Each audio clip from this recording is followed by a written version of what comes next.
Hello again, and you're joining us on the scaffolding of 67 Arran Street East, and you can see right beside me here is Brendan from Nolan's group, our conservation contractors. Hello Brendan. How are you doing?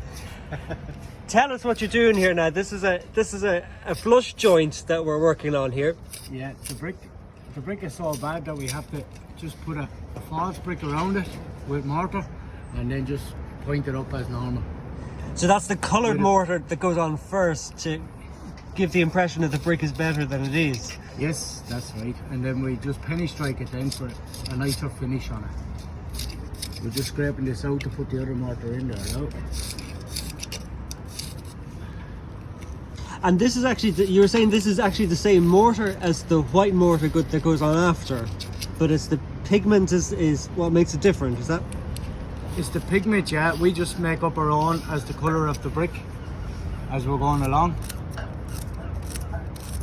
It's a few pigments in it and we just make up the colour then to match our brick that we're using.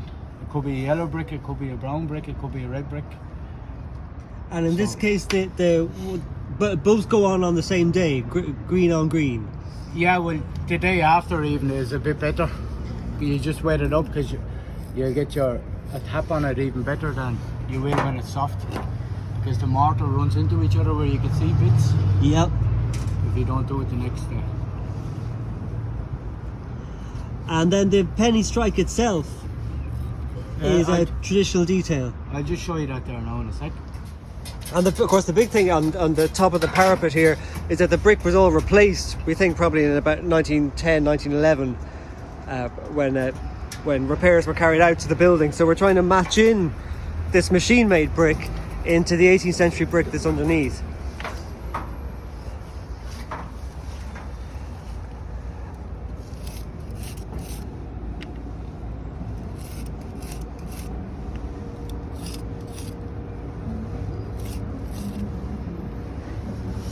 So this is literally with a penny strike, which gives the impression of a penny having been dragged through the mortar. That's what it's called anyway.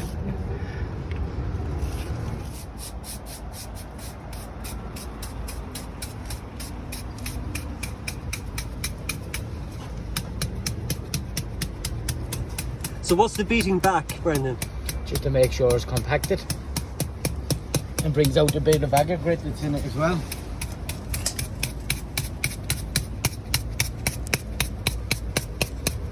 Let's get that soft there. Lovely.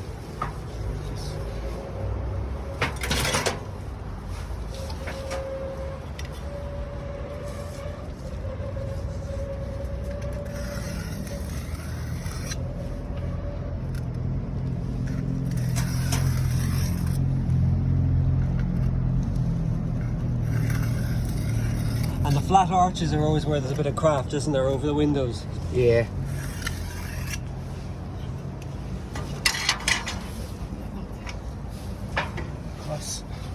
And the horizontal.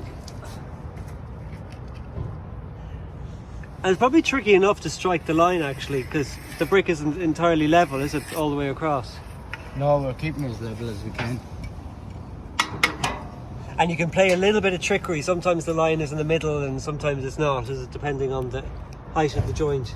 Yeah, it varies. Brilliant. Super, Brendan. Thanks so much for that. Oh, bother. Thanks for that.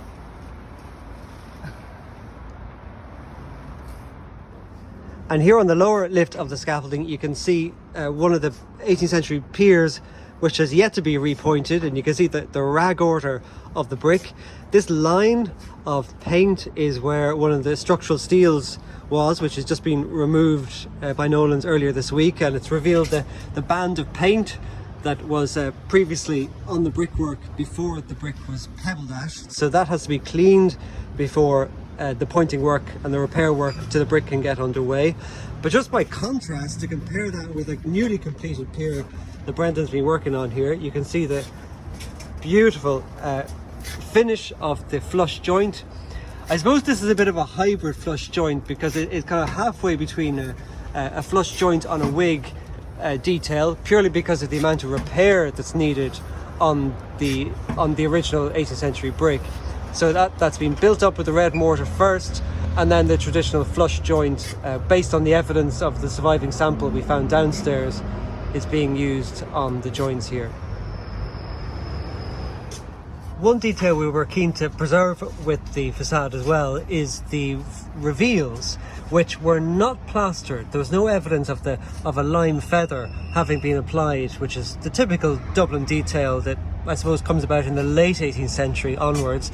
This is a 1760s facade, and you can see that the crisp brick arras goes right around with no fragments of lime on them, and we discovered that we had a good look at most of the reveals, and this seems to be the case throughout.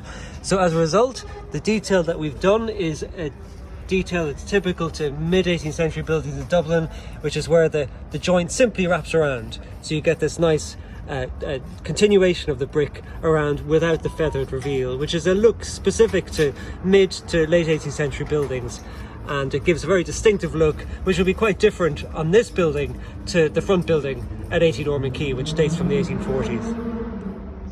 And here on the ground floor frontage, with this inadvertent shocked face, is where we actually found the original sample of the penny strike detail, which, believe it or not, we've actually taken out in order to analyse. It was one of the perp ends here, and it had carbon deposits on it, which proved that it had been there for a very long time, before the 1840s Roman cement went over the 18th century brickwork. So that joint had been there in the 18th century, so we were confident that that was the original detail.